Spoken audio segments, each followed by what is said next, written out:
Thank you, everybody. Thanks so much for coming. It's wonderful to see people actually here. And there's people on the, lots of people online. So I'm real excited to have you all here. Cody was very modest, but he is one of the team of editors for Pioneer Girl, the revised text.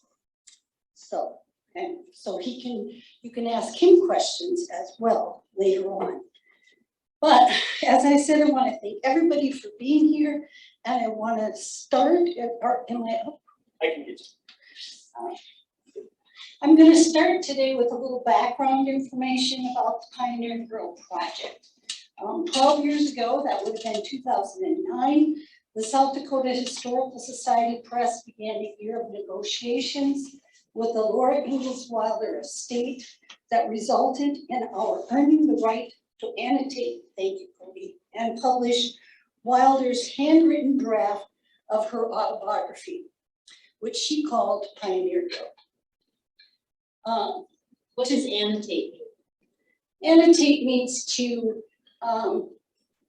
explain aspects of the text through notes. Annotations are notes. They're not footnotes, generally speaking. They're not notes just with citations. They're notes that tell you more about aspects of things. So anyhow, to do the research the book required, the South Dakota Historical Society Press set up the Pioneer Girl Project in 2010, basing it loosely on the Mark Twain Project at the Bancroft Library and the University of California Press. We also began the Pioneer Girl Project website to share our findings as we worked, quote, to create a comprehensive edition of Wilder's Pioneer Girl, as well as works based on her life and career, end quote. Originally, we really only had two books in mind. Pioneer Girl, the annotated autobiography, edited by Pamela Smith Hill, which came out in 2014, and Pioneer Girl Perspectives, which came out in 2017. Perspectives is a book of essays by Wilder scholars that explores the new insights into Wilder's career that publication of the original Pioneer Girl manuscript offered.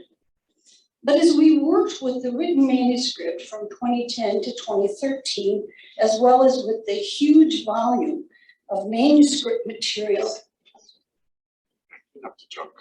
excuse me, the enormous amount of manuscript material that both Wilder and Lane had generated during their writing careers, we came to realize that a comprehensive edition of Wilder's autobiography needed to be interpreted much more broadly.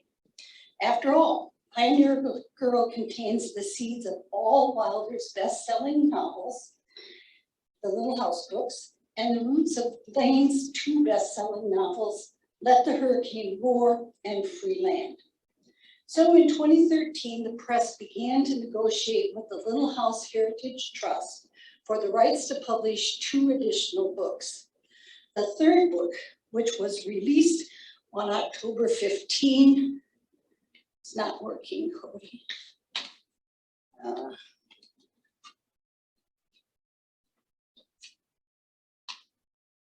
There we go. How'd you do it? I have to do that. Yeah, okay. All right, sorry, technical difficulties.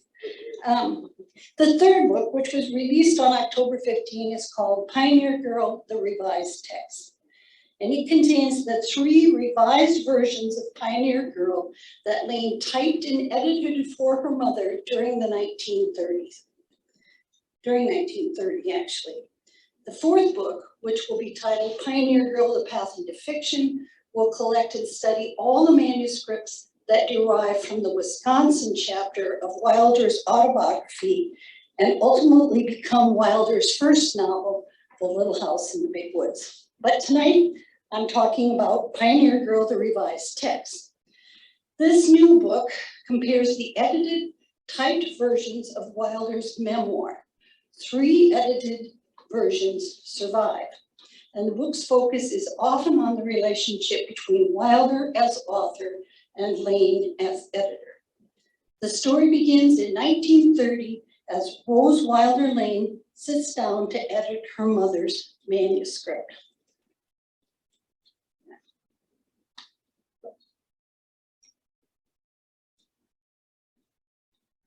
Okay, sorry. Okay, here we go. Sorry. At this time in her life, Rose Wilder Lane is the author of 3 recent novels published by Harper and Brothers of New York. He Was a Man, based on the life of Jack London, and 2 Ozark novels, Hillbilly and Cindy. Lane began her writing career for the woman's page of the San Francisco Bulletin in 1915, published her first novel in 1990, worked as a publicist for the American Red Cross early in the 1920s, wrote biographies of Henry Ford, Charlie Chaplin, and Herbert Hoover, and ghost wrote or rewrote material for such well-known authors as Frederick O'Brien and Lowell Thomas.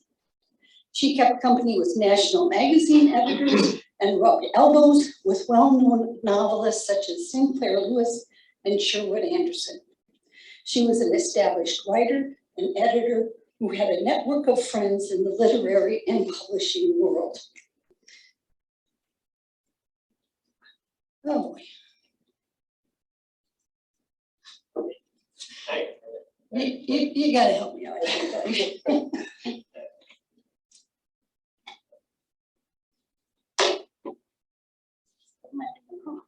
I don't know.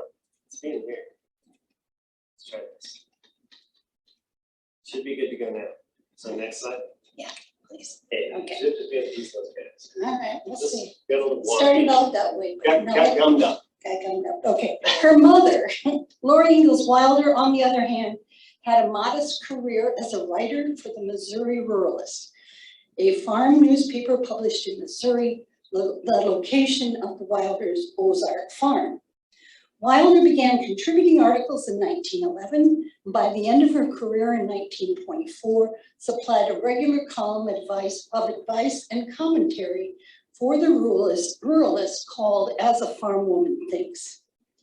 As early as 1915, Lane had sought to teach her mother how to write for larger, what she considered more prestigious venues, such as McCall's Magazine or Country Gentleman. And she had placed her mother's articles with each magazine. But in 1930, Wilder is 63 years old, no longer writing for these markets, and has retired from newspaper writing as well. She has, however, retained an interest in writing her life story, something that Lane has also been coaching her to do for many years.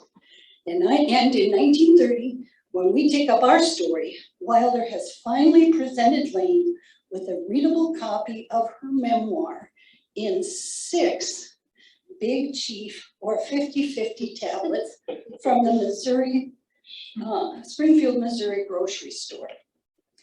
Now, I said there's 6. You'll notice that there's actually 8 tablets in this picture. And there are 8 tablets identified as Pioneer Girl. But 2 of them are actually Little House in the Big Woods, the first draft, the first full draft of Little House in the Big Woods. Wilder kind of considered that all one single project at the time. So these tablets contain the story of Wilder's life from the age of 2, when her parents moved to Kansas, to the age of 18, when she married Almanzo Wilder in Dakota Territory. Lane, who has likely encouraged her mother to produce her story at this time, is planning to have her agent submit the edited memoir to magazines such as the Saturday Evening Post or Good Housekeeping as a 3-part nonfiction serial. It is the beginning of the Great Depression, and both Lane and her parents need money. Lane pulls out her typewriter and begins to type, establishing the pattern that will be evident throughout the revised text. That is, Wilder writes her copy out longhand in pencil, on lined tablets, or on scraps of saved paper. Lane then, quote, runs it through my own typewriter, unquote. That is, she rolls 2 sheets of paper and a carbon into her manual typewriter and begins to type her mother's copy, editing as she goes along. After 2 days, Lane sends a 6-page sample of the autobiography to her literary agent, Carl Brandt. Notice that the title is Prairie Girl, which Lane, using a pencil, changes to Pioneer Girl, which is the title that Wilder affixed to her handwritten tablets. Each of the full typescripts of the autobiography also bears the Pioneer Girl title. In her first or perhaps second editorial act, Lane lops off her mother's opening phrase, "Once upon a time, years and years ago." Well, Lane probably thought that was too childish or perhaps just too static. Perhaps just too static, because she starts out in the middle of the action, and I lost a page. Anyhow, she starts out in the middle action, in the action, Pa stops the horses. And they are then at the Kansas location in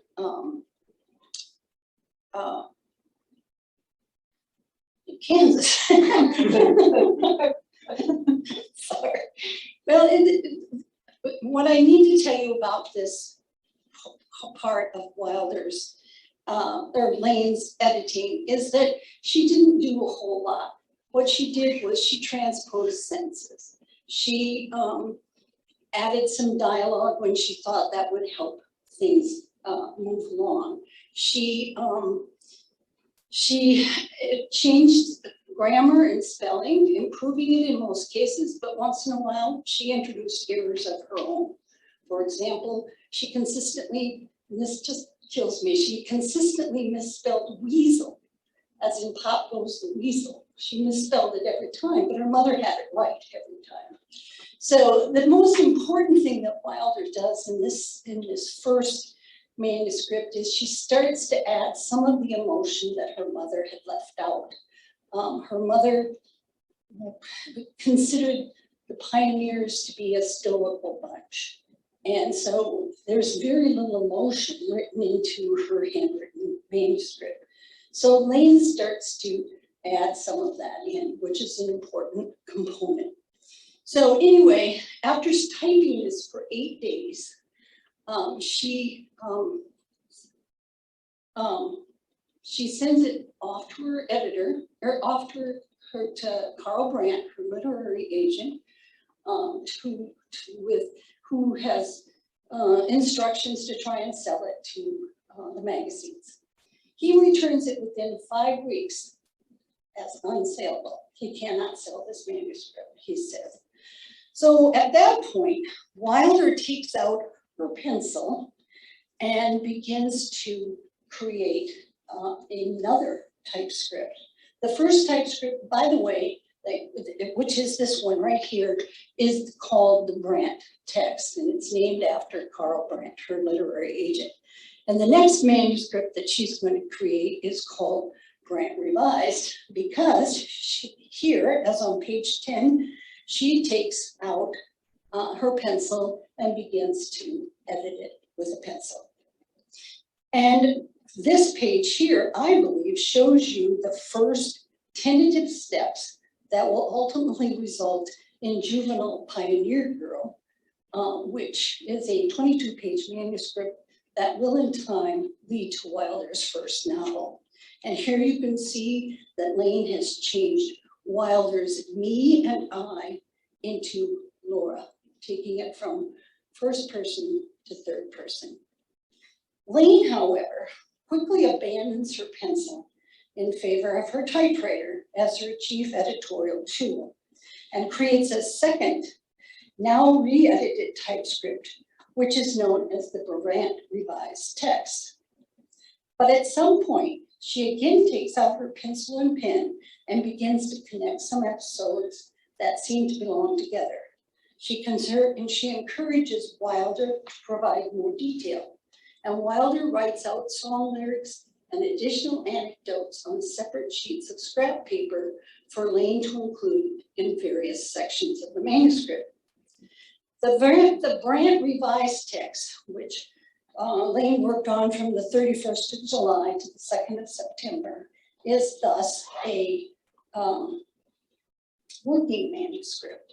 And what happens next is that Wilder takes all of these things Lane takes all of these things that Wilder has provided, plus her own editorial work, and creates a third manuscript, which is known as the by-text. The important thing to know about the Brandt revised text is that while it's a working manuscript, it's got a lot of handwritten things on it. It is also incomplete. The entire Hardwinter section is missing, as are parts of the sections before and after it. As I said, the third text is called the by-text, and it's named after Lane's new literary agent, George T. By, who over the next 2 years will try to market what Lane calls her mother's, quote, wandering homeless book in manuscript. These typescripts then, the Brandt revised, and the By manuscripts are at the heart of Pioneer Girl, the revised text.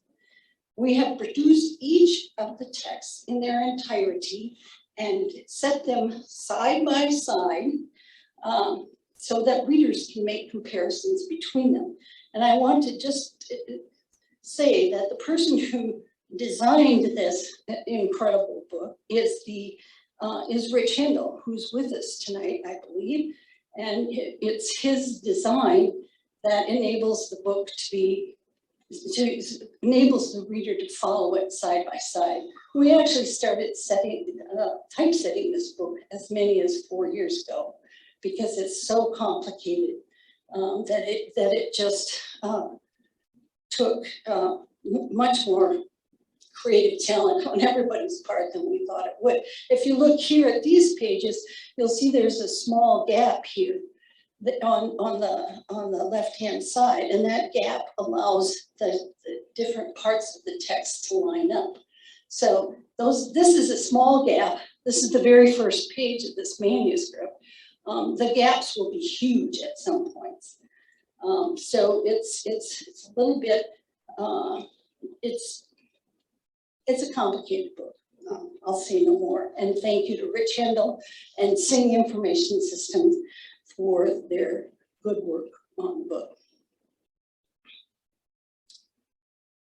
When we designed this book, or when we put it together, we followed the same geographical and chronological divisions we used in Pioneer Girl, the annotated autobiography, which contains Wilder's original handwritten text.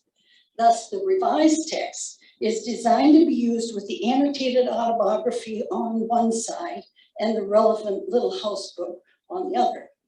This organization allows the reader to compare the progression and evolution of Wilder's story from a handwritten manuscript to published novel.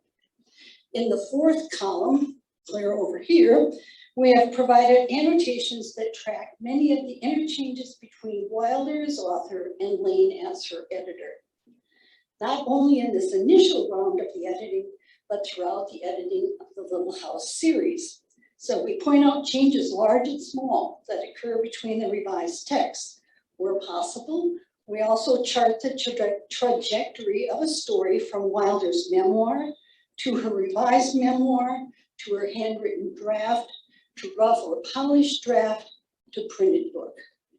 In other annotations, we provide historical context to new material that Lane and or Wilder added to the text and illuminate other historical puzzles. My favorite one is, how fast does a horse walk and run and canter? And so how long would it take for a horse to get from here to there? In addition, Pioneer Girl, the revised text, introduces each of the 5 geographical locations in Wilder's story with general background material concerning the history and peoples of a given region. In these historical essays, we provide context and briefly explore the complexity of the times and places in which the Ingalls family lived. In spite of all these aids, however, readers will find plenty of opportunity to make their own comparisons among the texts. As documentary editors, we pointed out many changes, but not all of them. The book's side-by-side format allows readers themselves to track all the editorial changes and judge whether they are improvements or not. Although we have offered annotations that track editorial debate between Wilder and Lane, these discussions too are just the jumping off points for scholars. They sample the richness of the documentary material available and showcase the relationship between the women. Equally important, especially in these early stages of Lane's editing of her mother's stories, these annotations remind readers that Wilder herself will evolve into a skilled novelist with the help of her talented editor daughter. In 1930, however, the relationship between Lane and her mother is unequal. Lane is the more skilled writer and the confident editor. Her mother, on the other hand, while she welcomes Lane's help, is not a complete novice. And she will push back when Lane becomes overbearing, as she often does. The life story in Pioneer Girl, the revised text, and the Little House novels is Wilder's life story. And she stands up for it and for the integrity of her characters, whom she understands far better than Lane does. But more about that in the next book. Perhaps the overriding question in the revised text is, why was Lane, a skilled editor of other people's work, unable to edit her mother's autobiography into a marketable nonfiction serial? The revised text suggests that the failure lies in what Lane did not do. For example, she did not break the memoir into workable chapters that charted the ups and downs of Wilder's life, chapters with beginnings and endings and narrative arcs that kept the story moving. Instead, Lane retained the choppy, episodic structure loosely based on a seasonal progression that Wilder had set up as she followed her memoirs through the years. Lane recognized the choppy nature of the structure and inserted asterisks in the text. This is a page of the Brandt revised manuscript, and you can see right about 3/4 of the way down the page that Lane has put a series of hand crosses, and that's where she's signaling a thought break. So it's like a subtext. So that's, you can also see how this story right here is the story of Sam Mast, of a man who is trying to create an instrument that can detect minerals in the ground. And it was a well-developed story that Wilder had put together, but Lane thought it could be given more. But rather than give it context, she simply enhances some of the drama of the thing. So Lane did not do the hard work of sorting out patterns and creating high and low points in the text, nor did she coach her mother to do so. Such work would likely have revealed some of the weaknesses in Wilder's story, which doubles back on itself. For example, Wilder artlessly tells the story of the Silver Lake Railroad camp twice, both before and after the hard winter of 1881. The repetition muddles the story, diluting the punch that the harsh winter had added to the narrative. Lane also did not encourage or help her mother to add historical perspective, to cultivate a mature voice that is looking back through time at a remarkable youth. In the end, Wilder's agent pinpoints the most significant problems with the manuscript as adult nonfiction. It doesn't, By tells Lane, seem to have enough high points or crescendo. A fine old lady was sitting in a rocking chair and telling a story chronologically, but with no benefit of perspective or through theater. In the end, I think Lane simply could not see how to make her mother's memoir of her first 18 years into a compelling adult fiction, nonfiction. She could see its potential as adult fiction, and she would soon apply her own storytelling abilities to it, but she could not see how to make it into a compelling biography. On the other hand, perhaps she really didn't want to. The raw material was pretty tempting for her at a time when she was unable to think up her own story ideas. She was in a writing slump at this point. Whatever her motives, Lane ultimately steered her mother toward children's fiction, which proved to be the right way for Wilder to immortalize her life story. And in editing her mother's children's fiction, Lane would finally begin to do the hard work necessary to teach her mother how to create chapters and narrative arcs and strong points of view, something that fiction also requires. It is that process of moving from an episodic memoir into the discipline of fiction that I will be looking at in Pioneer the Girl, The Path into Fiction, the next book in Wilder's evolution as a novelist. But right now, I'd be happy to answer any questions about Pioneer Girl, the revised text.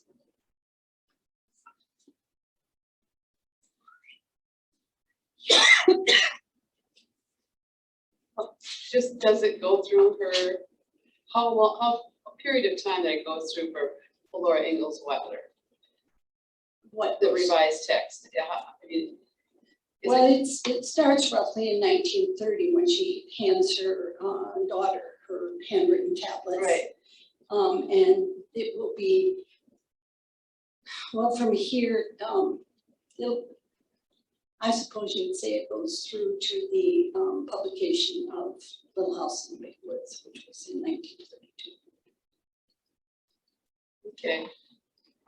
So the Little House books didn't start really, I mean, she was a mature adult when she started the Little House series. Absolutely. Yeah. Absolutely. She was 63 years old. Yeah, 63, that's right. That surprised me. Yeah, and her daughter was 43. Yeah. So neither one of them were, so many of the authors today start so young. It's amazing. Well, this really teaches you how they approach the writing endeavor, the writing craft. You just don't, get that into the details of anything really. And this really is very enlightening about the writing craft. Yeah, I've had people ask me, how was this different from it is today? And in many ways, I think it was very similar to how it is today. The difference I would say is that I think that agents, rather than editors, play a far more pivotal role in developing books now. And Lane was both. She was both her mother's editor and her mother's agent. Lane was the one who had the connections. Right. So what did she do after this book was finished? Did she do other work? Is she known for other work? Lane, Rose Wilder Lane? Yeah. Rose Wilder Lane in 1933 would publish a book called Let the Hurricane Roar, which is based on her mother's story. And It's a combination of the Charles Ingalls and Charles Ingalls and Carolyn Ingalls story and Wilder and Oil. So it's a sort of amalgamation. It includes the hard winter and a lot of scenes from Wilder's Pioneer. So yes, she would use that. And then in 1938, she published Free Land, which was a totally fictionalized version of homesteading in Dakota. Interesting. So Clay published lots of other books successfully, but couldn't publish her own manuscript. That's, yeah, well, she did in the end. I think she very successfully published got her mother's book published as a children's autobiographical fiction, but she couldn't get it published as nonfiction biography. And I think, you know, you think about it. Here's this 63-year-old woman writing about the time from when she was 2 to 18. It's kind of logical that Lane finally took it to the juvenile market, I think. Nancy, there are a few questions on the chat. Okay, good. Ben Jones would like to know where Rose's typewriter resides today. He wonders if it's at the Hoover Library or at Stanford, or maybe somewhere else. You know, I don't know. It might be in DeSmit, actually. That's a good question. A lot of Rose's furniture from her home in Connecticut is in DeSmit. So the typewriter may be as well, but I don't know. I'll see what I can find out about that. All right. Also, Sarah would like to know if the Pioneer Girl book is the first revision of Wilder's book, and then revised text contains the 3 revisions. Well, what Pioneer Girl is, the Pioneer Girl, the annotated autobiography, the first volume, is actually the handwritten manuscript that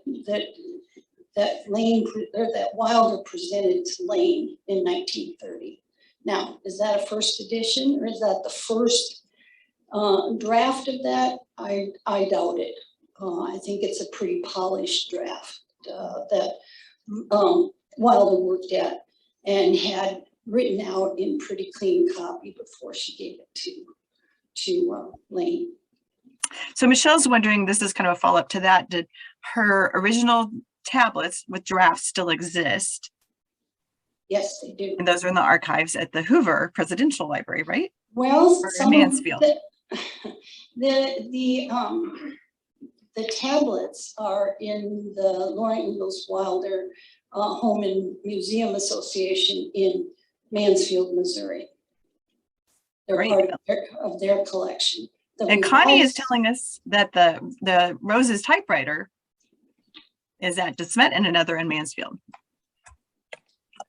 No, what now? I didn't. Rose's typewriter. Yeah. An answer here about Rose's typewriter. Oh, is it in somebody's? There's 2. So one in DeSmet and one in Mansfield. Great. Very good. Okay, we have a couple of more involved questions. So, Molly, I just lost your question. Okay, Molly is wondering if you can talk a little bit more about the relationship between Lane and Wilder, ups and downs, emotional highs and lows, and maybe kind of working in that. Rich wants to know about politics and how much Rose's politics influenced the work. Okay, well, what was the first question again? So the relationship between Rose and Laura and kind of the ups and downs of that. If you could speak a little bit more on that. You know, I think that's a hard question because you see so much of Lane because she kept copious diaries. She kept, she maintained incredible correspondences with a lot of the famous people and unfamous people that she knew. So you learn a lot about Rose Wilder Lane. And Rose Wilder Lane is a very strong-minded woman. And I would say, the relationship between the two women was probably always fraught,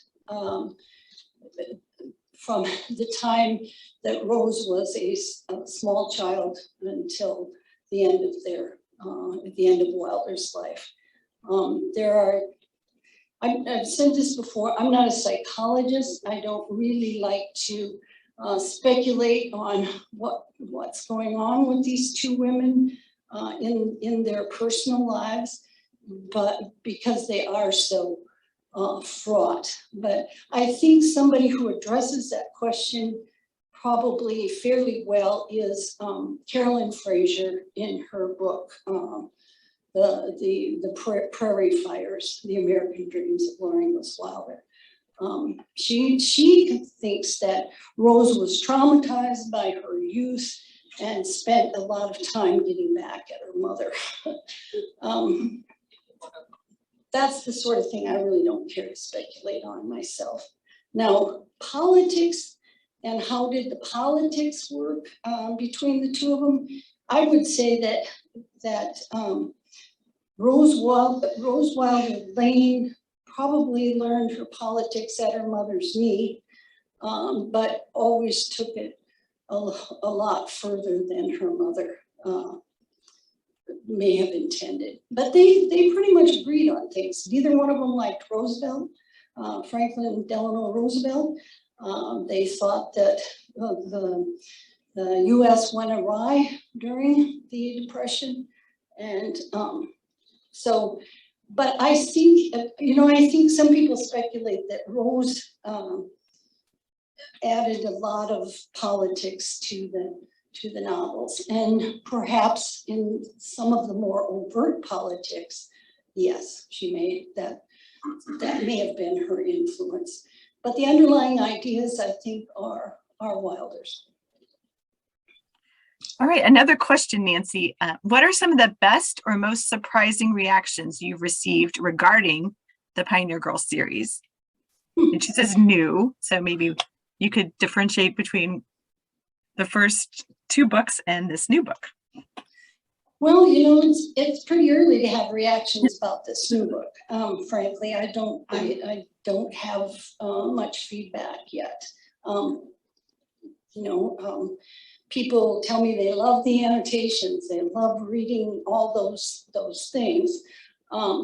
So I can't, I think the thing that puzzled me is people would say things like, well, why did you revise Pioneer Girl? And so I've had to spend some time explaining that I didn't revise Pioneer Girl, that Lane was doing the revising of Pioneer Girl. So I'm sure that's not a very good answer, but the truth of the matter is that so far there's been a limited reaction to this book.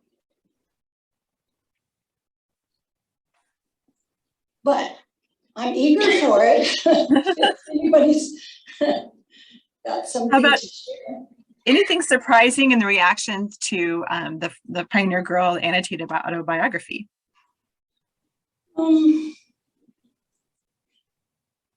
Maybe the sales? Were the sales a surprise? That's funny. Yes, of course they were. But at the same time, I remember we would have discussions as we were doing that book about how it was going to sell. And some of the young men on my staff at that time would say, well, it won't sell at all. And I said, no, I really think it will. And I think it'll sell well. And I thought it might sell as the Mark Twain book had sold. And the Mark Twain, the first volume of his papers out of the Bancroft Library sold, I think, up to like 45,000 copies, which seemed to me like pretty good sales. So I was hoping for that, frankly, or hoping for about 30,000. And so I think we're up to, 190,000. 190,000. So 15 printings. Yeah, pretty phenomenal. the market was hungry for it. So, Could you tell us how to read it? Because that was the hardest part for me, on how to read it. So I do all the antonyms first and then go back to read what she wrote. And then I can have clarity, because until that was told to me, I thought, I'm not understanding. Do I read page by page or? well, I think, people all do it different. For us, of course, we would have to read the autobiography first and then create the annotations. So that would be the way I would recommend it, that if you want to just get the feeling for the autobiography, Wilder's language, you sit down and you just read that. And then you go back and you read the annotations and let them inform your understanding of the text. That's, at this point in time, I've read all of them so many times. I'm not sure there's any good way to read it, but. So. Michelle would like you to discuss the Perspectives book for those who own it and haven't read it, or those who would like to own it, because we have many copies to sell you. Yes, we do. Well, that was one of the challenges of Perspectives. Perspectives is an anthology of articles about Pioneer Girl. And my sense in putting that together was that we have this massive book of annotated autobiography. It's opening up new vistas in the scholarship. So let's get some scholars to talk about it. And so I did. I went and I asked some of the best known names and some not so well known to write their reactions to the publication of Pioneer Girl. But I didn't, I pretty much let them discover their own directions to take that in. And so I think for me, in doing this volume now, this revised text, it was invaluable to have somebody like Carolyn Fraser having taken a look at the Bender episode, or for Anne Romines, who looked at the fact that nobody but the dog dies in Wilder's stories. Everybody survives except the dog. And so it was for me really exciting to get those perspectives from other scholars. You mentioned the fact that we have lots of them. Well, that was one of the problems. How do you figure what the demand is going to be? We had no idea and no good handle on how to estimate what people were going to order. And so Pioneer Girl Perspectives, we had 7,000 pre-orders, which is exactly what we had for Pioneer Girl, the annotated autobiography. So we thought, well, we're going to have to publish more than we originally thought we would. So we ended up with too many. A lot of those 7,000 came back. Let's see, we're getting a lot of compliments on Perspectives here, and people wondering, yes, you can order the books either directly from the Heritage Store at the Cultural Heritage Center online, or from sdhspress.com. We'll be happy to get those for you as well. I've got, let's see, Michelle says she's writing a paper for the Wilder Conference with family and friends interpretations on Wilder's works and life, and the range and responses are interesting. So these are more comments. And people are recommending using a Kindle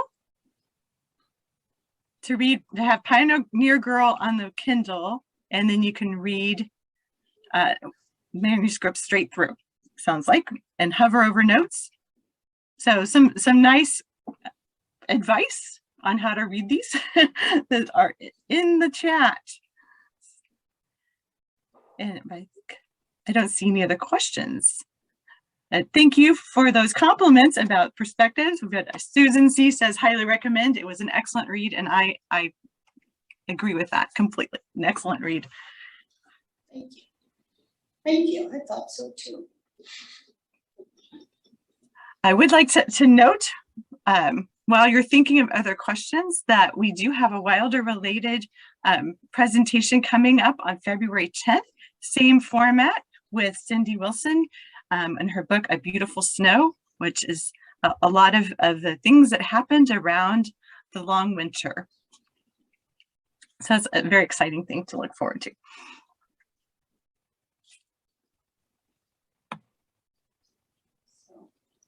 Well, Yes. And Ben Jones has put into the chat some of the URLs. Just click on the links to click on to go shopping. And we have no supply issues. We can do all of your Christmas, everything you need. Between the Heritage Store and SDH Press, we've got your backs. I noticed one of the questions there is, you know, I think one thing I've noticed in the years of talking about Wilder and working with Wilder and writing about Wilders, everybody has a story of their first encounter with Wilder. And mine, I have shared in a blog, which was going into the classroom in the dead of winter in 5th grade, and the teacher sat in front of us and began to read The Long Winter. And I grew up and was in Mitchell, South Dakota, which is about 70 miles from DeSmith.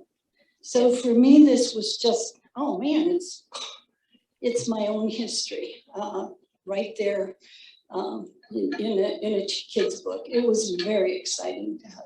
And so, of course, by the end of the day, I was down to the Carnegie Library and had all of the Wilder books and started reading the whole series in the original editions with the Helen Sewell illustrations. So that's my story.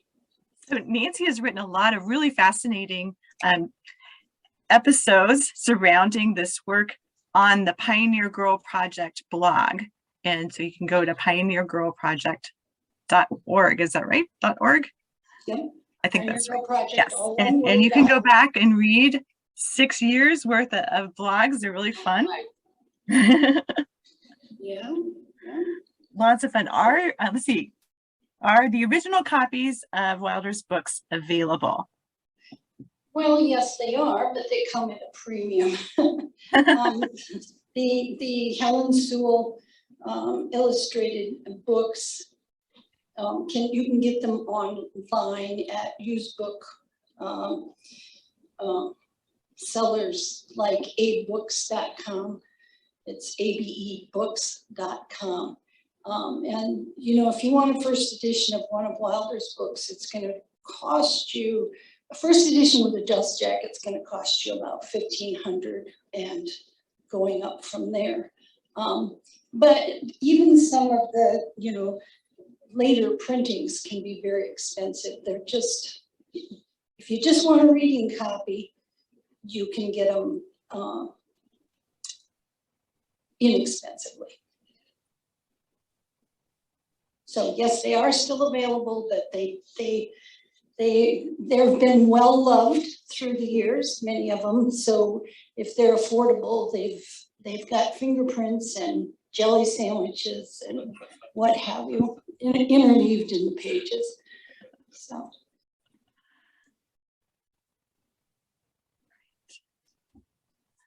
I don't see any more questions. I hope I haven't missed any. How about our in-person audience? Oh, what is next for the Pioneer Girl Project? Well, the next thing is the book that I talked about, which is Laura Ingalls Wilder, or it was Pioneer Girl, The Path into Fiction. And what that is, it's similar to this one in one respect, in as much as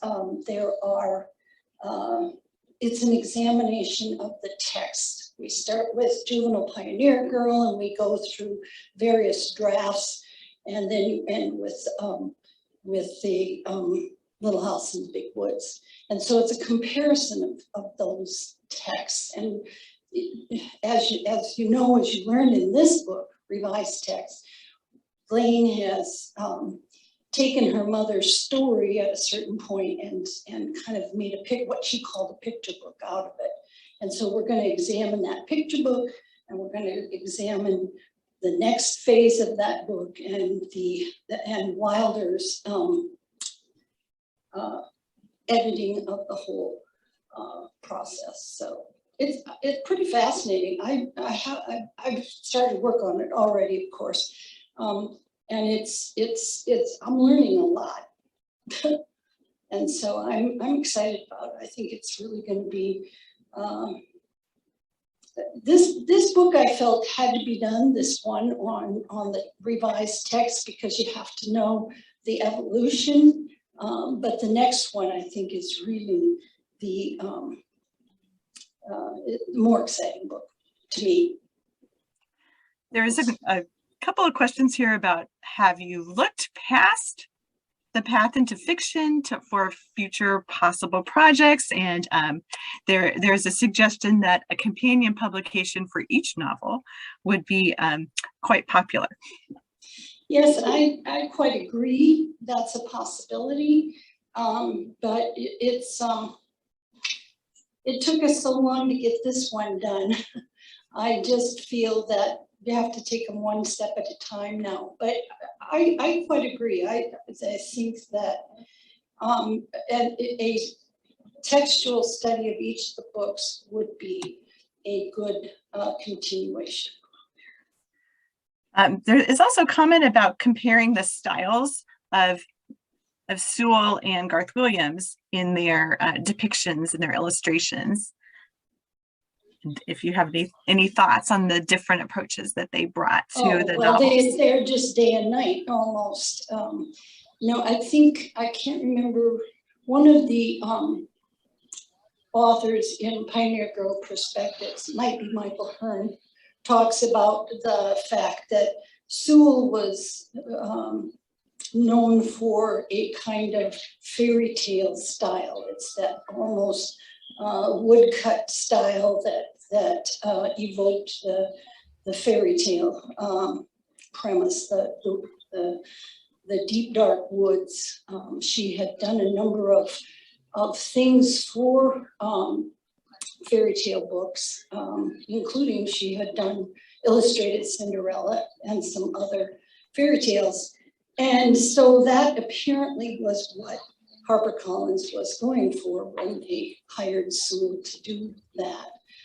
You get a far more realistic style with Garth Williams, still pretty stylized in some ways, but far more detail, far more feeling for the time period. And he did. He studied the photographs and the landscape and all of those things. So he has a much better command of the subject matter than Sewell ever did. And here's a question from Caroline, wondering how you are handling Wilder's problematic, though entirely of her time, racist attitudes in these texts. Well, I've given a lot of thought to this, obviously. And I think that it's important, she, at one point in time, Wilder says to Lane, and Lane doesn't like drinking, didn't drink, didn't believe in drinking, and she questioned Wilder's inclusion of the saloon in the small town. And Wilder wrote back and said, you can't leave it out.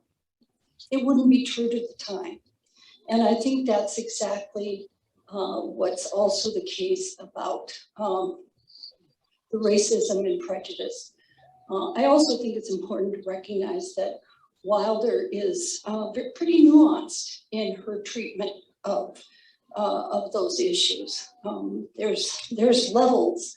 Her mother's very afraid of the Indians, so she's she can't be tolerant. It just isn't in her ability. But her dad can be very open about the Indians, and Wilder can too. So you get a very nuanced presentation.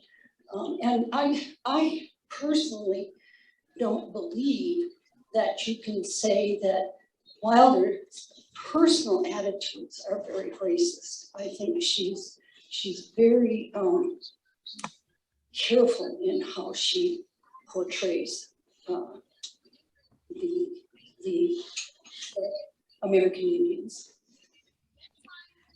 And then we have a question about what is considered part of the series. And so there's that outlier, the first 4 years. And so the question is, noticing when some of the box sets omit the first 4 years, but some include it. What do you think about that? Is it part of the series? Well, that's a good question. No, I don't think it is part of the series. It's not written as a children's book. I don't think it's really written as a young adult book. Wilder considered it an adult story. And so, Wilder didn't try to get that published in her lifetime, and her daughter didn't publish that in her lifetime. So, is that right? Yeah, that's right. And so I think that it is an outlier. It's a book that Lane, in some ways, Wilder wrote it with the idea that if Lane wanted to use it to take that outline and create a fiction from it, that was okay with her. That never happened. And that book, I think, is kind of,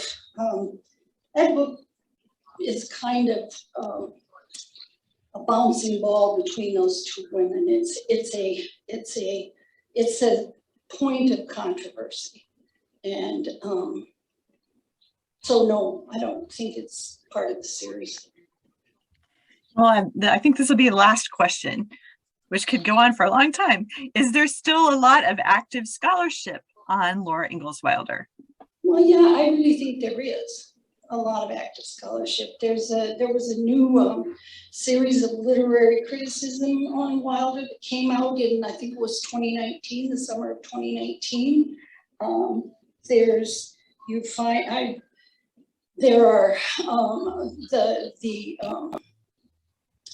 know I'm going to say this wrong. I can see Connie there, and she's going to have to correct me. But it's the Laura Ingalls Wilder Legacy and Research. Is that correct? Well, there's very active scholarship on Laura Ingalls Wilder at many levels, I think, and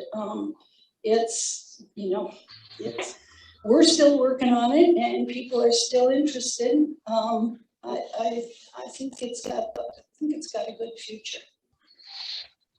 I think that's a great place to end this. Dorinda's going to say a few things. There is one piece of scholarship I'd like to point out to everyone. In the current issue, the fall issue of South Dakota History, Nancy edited and introduced a wonderful 1915 piece by Rose Wilder Lane called Behind the Light, about railroads in South Dakota. And to get those kinds of articles, because they're really great, and that issue of South Dakota History, that will come out 4 times a year, and you, not always with Rose Wilder Lane, but you could get that with a membership to the South Dakota State Historical Society. And we can all tell you how to do that. And I think we'll put it in the chat as well, how to become a member of the South Dakota State Historical Society. Thank you, Nancy. And